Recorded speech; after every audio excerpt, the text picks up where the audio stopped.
നമസ്കാരം. വളർത്തി വീട്ടിലേക്ക് എല്ലാവർക്കും സ്വാഗതം. ഇന്ന് കൽപ്പാത്തി തേരിന് പോയ വീഡിയോ ആണ് കേട്ടോ.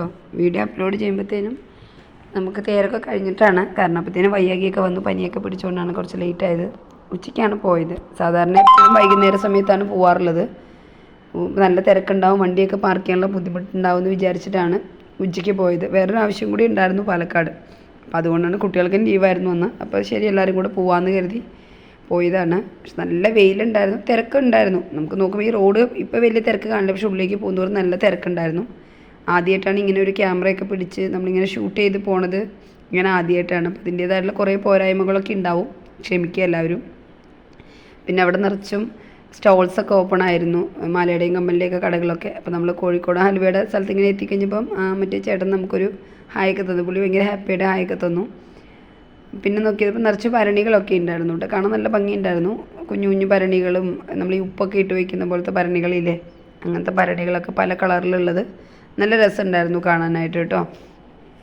അതുപോലെ നമ്മൾ ഈ ഇങ്ങനെ ഇഞ്ചിയും ഇതൊക്കെ ചതച്ചെടുക്കണ കല്ലുകൾ, അതുമാത്രം കപ്പുകൾ, പിന്നെ അതുപോലെ മാത്രമല്ലാണ്ട് ഈ കുഞ്ഞു കുഞ്ഞു രൂപങ്ങളൊക്കെ ഉണ്ടായിരുന്നു. പശുവിൻ്റെയൊക്കെ രൂപങ്ങളും ഗണപതിയുടെ രൂപങ്ങൾ, സായിബാബയുടെ, അങ്ങനെ കുറേ ഒരുപാട് രൂപങ്ങളൊക്കെ നല്ല ഭംഗി ഉണ്ടാക്കി വെച്ചിട്ടുണ്ടായിരുന്നു. അവിടെ കാണാൻ നല്ല രസമാണ്. ആനയുടെയൊക്കെ കണ്ടു, നല്ല ഭംഗിയുണ്ട്.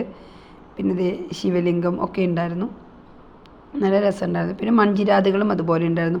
മണ്ണിൻ്റെ മാത്രമല്ല കേട്ടോ, നമ്മുടെ ഈ ഭരണി ഉണ്ടാക്കിയിട്ടില്ലേ അതേപോലെയുള്ള ചിരാതുകളും അവിടെ ഉണ്ടായിരുന്നു. നോക്കി, പക്ഷേ അതിന് നോർമലിനേക്കാളും കുറച്ച് എന്തോ റേറ്റ് കൂടുതലാണെന്നാണ് പുള്ളി പറയുന്നുണ്ടായിരുന്നത് ചേട്ടൻ. അപ്പോൾ അതിൻ്റെ റേറ്റൊക്കെ ചോദിക്കുന്നുണ്ടായിരുന്നു. അത് കഴിഞ്ഞ് ഞങ്ങൾ അങ്ങോട്ട് ഇപ്പം ഈ വളയൊക്കെ ഉണ്ടായിരുന്നു. കുറേ ആയി ഞാനിങ്ങനെ കുപ്പിവളകളൊന്നും വാങ്ങാറില്ല, വാങ്ങിച്ചിട്ട് കുറേ ആയി. അപ്പോൾ അമ്മേനെ കണ്ടപ്പോൾ ശരിയെന്ന് മേടിക്കണമെന്ന് തോന്നി. അപ്പോൾ അങ്ങനെയാണ്.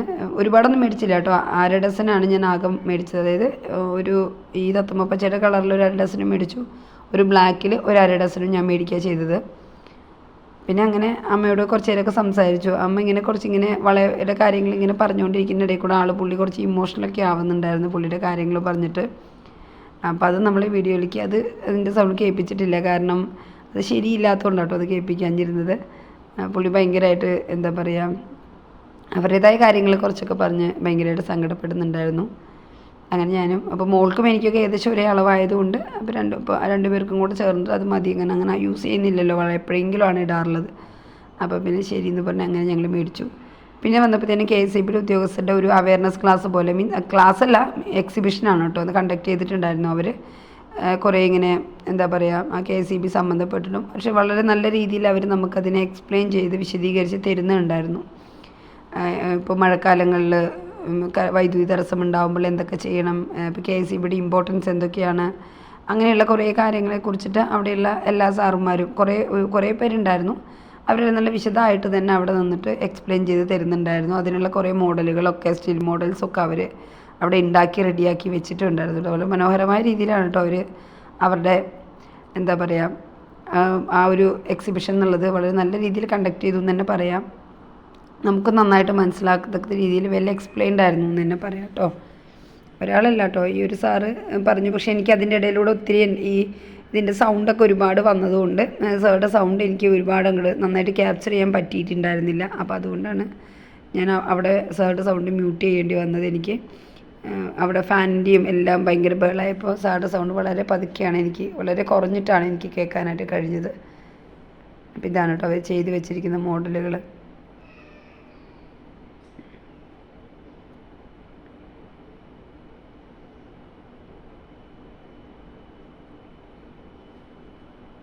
ഇവിടെ ഈ കറണ്ട് ബില്ല് കൂടുന്നതിനെ കുറിച്ചിട്ടുള്ള കാര്യങ്ങളാണ് പുള്ളി പറഞ്ഞു തരുന്നത്. അതാ ഞാൻ പറഞ്ഞതുകൊണ്ട് ഈ വലിയ ഫാനിങ്ങനെ ഇവിടെ നിന്ന് ഇങ്ങോട്ടേക്ക് തിരിയുമ്പോഴത്തേനും എൻ്റെ ആ വോയിസ് അങ്ങോട്ട് വല്ലാണ്ട് ഇതായി പോകുന്നുണ്ടായിരുന്നു. അപ്പോൾ അതുകൊണ്ടാണ് ആ ഭാഗമൊക്കെ ഒന്ന് മ്യൂട്ട് ചെയ്യേണ്ടി വന്നത് കേട്ടോ. ഫീഡർ പോകുമ്പോൾ അത് വന്നിട്ട് ഒരു 80ഓളം ട്രാൻസ്ഫോമർ ആ ഫീഡറിനകത്തുണ്ടാവും. അപ്പോൾ 80 ട്രാൻസ്ഫോമറിൽ വരുന്ന ആളുകളെ മുഴുവൻ ഇത് ബാധിക്കും. അവർ മുഴുവൻ ഒരേ സമയം വിളിച്ചുകൊണ്ടിരിക്കും, കൂടുതലായിട്ട് വിളിച്ചുകൊണ്ടിരിക്കും. അപ്പോൾ അത് വിളിച്ച് കഴിഞ്ഞ് ഞങ്ങൾക്ക് എന്താ കാര്യത്തിൻ്റെ ആവശ്യം വിളിച്ചുകൊണ്ടിരിക്കും. അപ്പോൾ ഇത് പരിഹരിക്കാൻ ഞങ്ങളിത് മാനുവലായിട്ട് ഒന്ന് ചെയ്താലേ ഉള്ളൂ. അപ്പോൾ ഇവിടെ എത്തി പരിഹരിക്കുന്ന വരയ്ക്കും നമുക്കത് ഉണ്ടാവില്ല. അപ്പോൾ ആ എടുത്ത് മാറ്റി പിന്നെ ചാർജ് കിട്ടും. അപ്പോൾ തുടക്കക്കാരൻ വിചാരിക്കും നമ്മൾ വെറുതെ ഓഫായിക്കൊണ്ടിരിക്കുമല്ലോ, ഡിസ്ചാർജ് ചെയ്തുകൊണ്ടിരിക്കുകയാണ്, വെറുതെ നിങ്ങൾ ഓഫാക്കിയിട്ടാണ്. കാര്യം പറഞ്ഞു കഴിഞ്ഞാൽ ഞങ്ങൾ കമ്മ്യൂണിക്കേഷൻ ചെയ്യാനുള്ളൊരു സാഹചര്യം ഉണ്ടാക്കി എളുപ്പത്തിൽ പിന്നെ കമ്പിമുട്ടി വീഴി എന്തെങ്കിലും അപകടങ്ങളെ കണ്ടാൽ ഉടനെ വിളിച്ചു പറയുക. അപ്പോൾ ഞങ്ങൾക്ക് അത് വേഗം സ്പോട്ട് ചെയ്തിട്ട് അവർ മൊത്തം ഓഫാക്കി കൊടുന്ന് അത് റിമൂവ് ചെയ്ത് കഴിഞ്ഞാൽ അപകടം ഒഴിവാക്കാം. പിന്നെ ആളുകളിപ്പോൾ ഈ പന്നിക്ക് പിടിക്കാനൊക്കെ ആയിട്ട് വാളയാർ സിറ്റിയിൽ വെച്ചിട്ടുണ്ട്. അങ്ങനെ വലിയ ആരുടെയും ശ്രദ്ധയിൽപ്പെടുന്ന തുടരുത്. ഉടനെ ഞങ്ങൾ സെക്ഷൻ ഓഫീസിൽ അറിയിക്കുക, ഞങ്ങൾ വേണ്ട നടപടി എടുക്കണം. ഇത് ഞങ്ങളുടെ ശ്രദ്ധയിൽപ്പെടുന്നത് ഇപ്പോൾ നാട്ടുകാരെ ആൾക്കാർക്ക് ശ്രദ്ധയിൽപ്പെടാൻ കഴിയും. അവരിങ്ങനെ പോയിക്കൊണ്ടിരിക്കുമ്പോൾ എന്തെങ്കിലും കാണുകയാണെങ്കിൽ ഒന്ന് വിളിച്ചറിയിച്ചാൽ ഞങ്ങളതിന് വേണ്ട സൗകര്യം. മഴക്കാലങ്ങളിൽ നിങ്ങളുടെ ശ്രദ്ധയിൽപ്പെടുന്ന കമ്പി പൊട്ടി വീഴുകയോ അല്ലെങ്കിൽ പോസ്റ്റ് പൊട്ടി വെഹിക്കിൾ ക്രാഷോ എന്തെങ്കിലും പോസ്റ്റ് പൊട്ടി താഴെ കിടക്കുക എന്തെങ്കിലും ചെയ്താൽ കമ്പി പൊട്ടിക്കിടക്കുന്ന അപകടം കാണുകയാണെങ്കിൽ ഒരു കാരണവശാലും അത് സ്പർശിക്കരുത്. അത് സ്പർശിക്കാതെ അടുത്തുള്ള മാറി നിന്ന് വേറെ ആൾക്കാർ സ്പർശിക്കാതെ കൂടി നമ്മൾ നോക്കേണ്ട ഒരു ഉത്തരവാദിത്വം നമുക്കുണ്ട്. ആ ഉത്തരവാദിത്വം നിർവഹിച്ച് അടുത്തുള്ള സെക്ഷൻ ഓഫീസിൽ ഉടനെ വിളിച്ചു പറയുക. അപ്പോൾ ആ സപ്ലൈ നല്ല രീതിയിൽ വിശദീകരിച്ച് തന്നു എന്ന് തന്നെ പറയാട്ടോ. KSEBയുടെ എല്ലാ ഉദ്യോഗസ്ഥരും അവിടെയുള്ള എല്ലാ കാര്യങ്ങളും വിശദീകരണം വളരെ മനോഹരമായിട്ട് തന്നെ ചെയ്തു. കാണുമ്പോൾ തന്നെ നിങ്ങൾക്കറിയാം അവരെന്തോരം ഹാർഡ് വർക്ക് ചെയ്തിട്ടാണ് ഇതെല്ലാം ഉണ്ടാക്കിയിരിക്കുന്നത് എന്ന് അറിയാനായിട്ട് പറ്റും. അത് കഴിഞ്ഞ് പിന്നെ ഞങ്ങൾ പോയത് ജ്യോതിർലിംഗ ദർശനം എന്ന് പറഞ്ഞിട്ട്. പക്ഷേ മുൻപ് ഞങ്ങളിതിൽ പോയിട്ടുണ്ട്. പോയ വർഷം ഇതുപോലെ കൽപ്പാത്തി തേരിന് പോയ സമയത്ത്. പക്ഷേ ഓർമ്മയിലില്ല, ഇതിനകത്ത് കയറിയ ഓർമ്മയൊന്നും ഞങ്ങൾക്ക് ഉണ്ടായില്ല. അപ്പോൾ അവർ പറഞ്ഞു 1000 ജ്യോതിർലിംഗ ദർശനം എന്ന് പറഞ്ഞപ്പോൾ ശരി എന്ന് പറഞ്ഞ് കയറിയതാണ്. അപ്പോഴാണ് ഞാൻ ചോദിച്ചത് നമ്മൾ മുന്നിൽ വന്ന സ്ഥലമാണെന്നുള്ള കാര്യം. അത് ഒട്ടും ഓർമ്മയിലുണ്ടായില്ല, അതുകൊണ്ടാണ് കയറേണ്ടി വന്നത്. എന്താ കാര്യങ്ങൾ എന്നുള്ളത് നിന്ന് കേട്ടിട്ടുണ്ടായിരുന്നില്ല. അവരിങ്ങനെ എക്സ്പ്ലെയിൻ ചെയ്യുന്നുണ്ടായിരുന്നു ഓരോരുത്തരോട് ഇത് എന്തൊക്കെയാണെന്ന് പറഞ്ഞിട്ട്.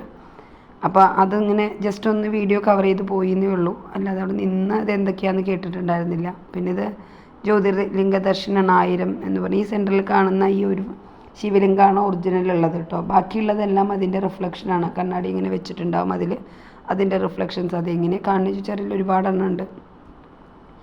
അപ്പോൾ ഈ ഒരെണ്ണം മാത്രമാണ് ഒറിജിനൽ ഉള്ളത്, ബാക്കിയൊക്കെ റിഫ്ലക്ഷനാണ് കേട്ടോ കാണുന്നത്. അപ്പോൾ അതിൻ്റെ ഒന്ന് ക്യാപ്ചർ ചെയ്തു വീഡിയോസ്. ചോദിച്ചു അവരോട് കേട്ടോ, അത് വീഡിയോസ് എടുക്കാൻ പറ്റുമോ എന്ന് ചോദിച്ചിട്ടുണ്ടായിരുന്നു. അപ്പോൾ അവർ ധാരാളമായിട്ട് എടുക്കാം, അതൊന്നും കുഴപ്പമില്ല എന്ന് പറഞ്ഞിട്ടാണ് നമ്മളതിൻ്റെ വീഡിയോസ് എടുത്തത്.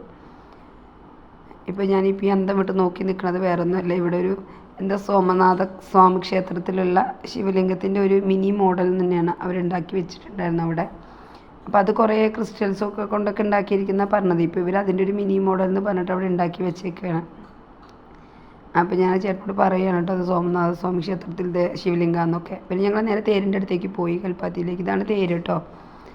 അവിടെ അമ്പലത്തിൻ്റെ ഫ്രണ്ടിൽ നിർത്തിയിട്ടുണ്ടായിരുന്നു. ഞങ്ങൾ പിന്നെ ഒത്തിരി അങ്ങോട്ട് ഉള്ളിലേക്ക് പോയില്ല, കാരണം അമ്പലത്തിൻ്റെ ഉള്ളിലേക്ക് തൊഴാനായിട്ടൊന്നും കയറിയിട്ടില്ല. നല്ല തിരക്ക്, ക്യൂ നല്ലോണം ഉണ്ടായിരുന്നു, നല്ല വെയിലുണ്ടായിരുന്നു. അപ്പോൾ അതുകൊണ്ട് ഞങ്ങൾ അങ്ങനെ ഒരുപാട് നേരം അവിടെ നിന്നില്ല, പോയി എല്ലാം ഒന്ന് കണ്ട് ഇതാക്കിയിട്ട് നിന്നു. അത്രയും കുറച്ച് നേരം ഒന്ന് അവിടെ വട്ടത്തേക്ക് ഇറങ്ങി നിന്നിട്ട് ഞങ്ങൾ തിരിച്ച് പോരുക ചെയ്ത് കേട്ടോ. തിരിച്ചു വരുമ്പോഴത്തേനും എന്നാൽ ഈ മുരളി കഫേ കണ്ടു. അപ്പോൾ നമ്മളെന്നാൽ അവിടെ നിന്ന് എന്തെങ്കിലും കോഫി എന്തെങ്കിലും കുടിക്കാമെന്ന് പറഞ്ഞിട്ട് കയറി അകത്തേക്ക്. പക്ഷേ ഭയങ്കര തിരക്കായതുകൊണ്ട് അവിടെ നിന്ന് പിന്നെ നല്ല തിരക്കുണ്ടായിരുന്നു. വന്നു പിന്നെ കുറച്ച് ഈ കൃഷ്ണൻ്റെ വിഗ്രഹം കണ്ടപ്പോൾ ചേട്ടൻ അതൊന്നും എടുത്ത് നോക്കുന്നുണ്ടായിരുന്നു. മേടിക്കാമെന്ന് കരുതിയാണ് നോക്കിയത്, പക്ഷേ അവരൊക്കെ പറയുന്ന റേറ്റ് ഭയങ്കര കൂടുതലായതുകൊണ്ട് പിന്നെ നമ്മളതിലേക്ക് ഇതായില്ല. പിന്നെ അവിടെ നിന്ന് നേരെ തിരിച്ച് പോന്നു. നല്ല തിരക്കുണ്ടായി. ഞങ്ങൾ പോകുന്ന സമയത്ത് വലിയ ട്രാഫിക് അങ്ങനെ ഒന്നും പറയാൻ വണ്ടികളൊന്നും ഉണ്ടായിരുന്നില്ല. റോഡ് നല്ല ക്ലിയർ ആയിട്ടുണ്ടായിരുന്നു, കാരണം അവിടെ നിന്ന് വണ്ടിയൊന്നും വിട്ടിട്ടുണ്ടായിരുന്നില്ല. പക്ഷെ തിരിച്ച് വരുന്ന സമയമായപ്പോഴത്തേനും നിറച്ചും 2 വീലേഴ്സ് നിറച്ചുണ്ടായിരുന്നു. നല്ലോണം റോഡും ഫുള്ളോട് നടക്കാനും ഭയങ്കര ഓട്ടോയും 2 വീലറും ഒക്കെ ഉണ്ടായിരുന്നു. അപ്പോൾ നടക്കാനും ബുദ്ധിമുട്ടുണ്ടായിരുന്നു. ഞാൻ നേരത്തെ പറഞ്ഞല്ലോ, ആദ്യമായിട്ടാണ് ഇതുപോലൊരു ക്യാമറയും തൂക്കി പിടിച്ച് നടക്കുന്നത്. അപ്പോൾ അതിൻ്റേതായിട്ടുള്ളൊരു ചെറിയൊരു ബുദ്ധിമുട്ട് ഉണ്ട്. അപ്പോൾ അവിടെ നിന്ന് ഈ തിരക്കിൻ്റെ ഇടയിലൂടെ നടന്ന് സ്വത്തും തൂക്കും പറയുന്നുണ്ട്. അവരെന്നെ കളിയാക്കുന്നുണ്ടായിരുന്നു പുറകിൽ, കാരണം എനിക്കിത് ശീലമില്ലാത്തൊരു പരിപാടി ആയതുകൊണ്ട് തന്നെ അവരെന്നെ പറഞ്ഞ് കളിയാക്കുന്നുണ്ടായിരുന്നു. നല്ല തിരക്കുണ്ടായിരുന്നു കേട്ടോ. അതാണ് ചേട്ടൻ പറയുന്നത് നല്ല തിരക്കുണ്ടായിരുന്നു എന്ന്. എനിക്കിതൊന്നും കാണുന്നില്ല, നല്ല വെയിലായതുകൊണ്ട് അതിനകത്ത് നമുക്ക് മൊബൈലിനകത്ത് എടുക്കുന്ന വീഡിയോസിൽ നമ്മുടെ മുഖം പോലും കാണുന്നില്ല. അതുകൊണ്ടാണ് ഞാൻ ഇങ്ങനെ അന്തം വിട്ട് മൊബൈലിലേക്ക് സൂക്ഷിച്ച് നോക്കുന്നത്. അവിടെ നിന്ന് ഞങ്ങളൊന്നും വാങ്ങിച്ചില്ല, കാരണം അമ്പലത്തിനകത്തേക്ക് കയറുവാണെങ്കിൽ ഇതെല്ലാം പിടിച്ചുകൊണ്ട് പോകേണ്ടതെന്ന് കരുതി ഒന്നും മേടിച്ചില്ല. വണ്ടി പാർക്ക് ചെയ്യുന്ന സ്ഥലത്തിൻ്റെ അടുത്ത് എത്തിയപ്പോഴാണ് മുരുക്കും ഇതൊക്കെ മേടിച്ചത്. അലുവയും മുരുക്കും മേടിച്ചു. വണ്ടി കയറിയിട്ട് നല്ല വിശപ്പുണ്ടായിരുന്നു. അപ്പം പറഞ്ഞല്ലോ അവിടെ നിന്ന് കോഫി കുടിക്കാമെന്ന് പറഞ്ഞ് നടന്നില്ല. അപ്പോൾ പിന്നെ മുരുക്ക് കടിച്ചപ്പോഴാണ് കാര്യം മനസ്സിലായത്, നല്ല തണുത്ത മുരുക്കായിരുന്നു. നമ്മൾ വിചാരിച്ചില്ല തണുത്തിട്ടുണ്ടാവും എന്ന് അറിഞ്ഞില്ലല്ലോ. പിന്നെ അതൊക്കെ കഴിച്ച് നേരെ നമ്മുടെ ബിഗ് ബസാർ, മീൻസ് പഴയ ബിഗ് ബസാർ, ഇപ്പോഴത്തെ റിലയൻസ് കേട്ടോ, റിലയൻസിലേക്ക് കയറി. അപ്പോൾ അച്ഛനും മോളും കൂടെ അവർക്ക് വേണ്ടുന്ന കുറച്ച് ഷാമ്പൂസും കാര്യങ്ങളൊക്കെ എടുക്കുന്നുണ്ടായിരുന്നു. ഞാൻ ആ സെക്ഷനിലേക്ക് അങ്ങനെ പോവാറില്ലാത്തതുകൊണ്ടും അതിലേക്ക് വലിയ ഗ്രാഹ്യം ഇല്ലാത്തതുകൊണ്ടും അവരാണ് അതിൻ്റെ ആൾക്കാർ. അപ്പോൾ അവർ രണ്ടുപേരും കൂടെ അവർക്ക് വേണ്ടുന്നൊക്കെ അവർ ചൂസ് ചെയ്ത് വെക്കുന്നുണ്ടായിരുന്നു. ഇപ്പം ചേട്ടന് കുറച്ച് വെയിറ്റ് കുറച്ച് കൂടിയതുകൊണ്ട് അതൊന്ന് കൺട്രോൾ ചെയ്യാനായിട്ട് കുറച്ച് എന്താ പറയുക ഓട്സ് മുസ്ലി അങ്ങനത്തെ സംഭവങ്ങളൊക്കെ എടുക്കുന്നുണ്ട്. അപ്പോൾ അതിന് വേണ്ടുന്ന കുറച്ച് ഡ്രൈ ഫ്രൂട്ട്സും കാര്യങ്ങളൊക്കെ ഒന്ന് അവിടെ നിന്ന് നോക്കി എടുത്തിട്ട് വെക്കുന്നുണ്ടായിരുന്നു. അത് കഴിഞ്ഞ് നേരെ സ്റ്റുഡിയോയിലേക്ക് പോയി 2 ടീഷർട്ട് എടുക്കാനാണ് പോയത്. എനിക്കിഷ്ടമുള്ളതൊന്നും എനിക്ക് കിട്ടിയില്ല എന്നുള്ളതാണ്. പക്ഷെ നല്ല കളക്ഷൻസ് ഉണ്ടായിരുന്നു, ഇല്ല എന്നല്ല. ഇപ്പോൾ വിൻ്റർ കളക്ഷൻസ് അല്ലേ നല്ലോണം വന്നിട്ടുണ്ടായിരുന്നു. ഇഷ്ടമായി കണ്ടപ്പോൾ എല്ലാം. പക്ഷെ നമ്മൾക്ക് ഇടത്തക്ക രീതിയിലുള്ളതൊന്നും കിട്ടിയില്ല എന്നുള്ളതാണ് സത്യം. പിന്നെ അവൾക്ക് വേണ്ടുന്ന ഡ്രസ്സുകളും പിന്നെ മോനും ചേട്ടനും 3 ആൾക്കും വേണ്ടുന്നൊക്കെ കിട്ടി. അവർ 3 പേരും ഇതൊക്കെ സെലക്ട് ചെയ്ത് അവർക്കുള്ളത് കിട്ടി. എനിക്ക് മാത്രമാണ് കിട്ടാത്തത് അതുകൊണ്ടാണ് ഞാനിങ്ങനെ നടക്കുന്നുണ്ടായിരുന്നത്. പിന്നെ മോളൊരു ഫ്രോക്കാണ് ചൂസ് ചെയ്ത് കേട്ടോ, നന്നായിട്ടുണ്ടായിരുന്നു. അവളത് ട്രൈ ചെയ്ത് നോക്കുന്ന ഗ്യാപ്പിലാണ് ചേട്ടൻ ഇതൊക്കെ എടുക്കുന്നുണ്ടായിരുന്നു. ഇതിൻ്റെ വെറുതെ നിൽക്കണ്ടല്ലോ എന്ന് കരുതിയിട്ട് ലിപ്സ്റ്റിക് സെക്ഷനും മറ്റും പെർഫ്യൂംസിൻ്റെ സെക്ഷൻ്റെ വീഡിയോസും ഒക്കെ ചേട്ടൻ ചുമ്മാ ഒന്ന് ക്യാപ്ചർ ചെയ്യായിരുന്നു കേട്ടോ. അപ്പോൾ ഈ കാണുന്ന ഡ്രസ്സാണ് മോളെടുത്തത്. നന്നായിട്ട് എനിക്കിത് ഇഷ്ടപ്പെട്ടു. അവൾക്കും ഇത് തന്നെയാണ് ഇഷ്ടപ്പെട്ടത്. 2 ചൂസ് ചെയ്തത്. ഇതും ഒരു എന്താ പറയുക ചാണകപ്പച്ചയുടെ കളറുള്ള ഇതും നമ്മുടെ ഈ സ്കിൻ ഫിറ്റായിട്ട് കിടക്കുന്ന പോലത്തെ ഒരു ടോപ്പാണ് അത്. പക്ഷെ അവൾക്കത് ഇഷ്ടപ്പെട്ടില്ല. അവൾക്ക് ഇപ്പോൾ കണ്ട ഈ ഡ്രസ്സാണ് ഇഷ്ടമായത്. നിങ്ങൾക്ക് അത് ഇഷ്ടമായെന്ന് കമൻറ്റ് ചെയ്യൂ. ഇപ്പോൾ ഇതാണ് സെക്കൻഡ് വൺ. അപ്പോൾ ഇതിനേക്കാളും അതാണ് കുറച്ചുകൂടി ഭംഗിയായിട്ട് എനിക്ക് തോന്നിയത്. അവൾക്കും അത് തന്നെ ഇഷ്ടപ്പെട്ടു കേട്ടോ, എടുത്തു. അത് കഴിഞ്ഞ് പിന്നെ അവിടുന്ന് ബില്ലൊക്കെ ഇട്ടിട്ട് പിന്നെ എനിക്ക് മാത്രം ഒന്നും കിട്ടിയില്ല. അത് ഞാൻ പറഞ്ഞല്ലോ, ചേട്ടൻ പെർഫ്യൂംസൊക്കെ നോക്കുന്നുണ്ടായിരുന്നു. എടുത്തത് ഭയങ്കര ഹാർഡ് സ്മെല്ലായിരുന്നു. എനിക്ക് മൈൽഡായിട്ടുള്ള സ്മെൽസാണ് ഇഷ്ടമുണ്ടാകുന്നത്. ഞാൻ പറഞ്ഞപ്പോൾ ഏട്ടനത് വലിയ വിശ്വാസം വന്നില്ല. എൻ്റെ പുള്ളി തന്നെ എടുത്ത് വീണ്ടും ഒന്ന് അടിച്ച് നോക്കുന്നുണ്ടായിരുന്നു. അപ്പോൾ പുള്ളിക്ക് തന്നെ മനസ്സിലായി അത് ശരിയാവില്ല എന്നുള്ളത്. പിന്നെ അവിടുന്ന് ബില്ലൊക്കെ പേ ചെയ്തിട്ട് അവിടുന്ന് നേരെ ഇറങ്ങി. അപ്പോൾ എനിക്കുള്ള ഡ്രസ്സ് കിട്ടിയില്ല, ഞാൻ ഓൾറെഡി പറഞ്ഞിട്ടുണ്ടായിരുന്നല്ലോ. അപ്പോൾ പിന്നെ അവിടുന്ന് നേരെ ഇത് കഴിഞ്ഞ് നേരെ മാക്സിലേക്കാണ് പോയത് കേട്ടോ. എനിക്കുള്ള ഡ്രസ്സ് ചൂസ് ചെയ്യാനായിട്ടാണ് പോണത്. ഇവിടുത്തെ പരിപാടി കഴിഞ്ഞ് പിന്നെ കുറച്ചൊക്കെ നോക്കി തന്നു എനിക്കുണ്ടോ എന്നൊക്കെ അറിയാനായിട്ട്. കിട്ടിയില്ല. നേരെ മാക്സിലേക്ക് പോയി.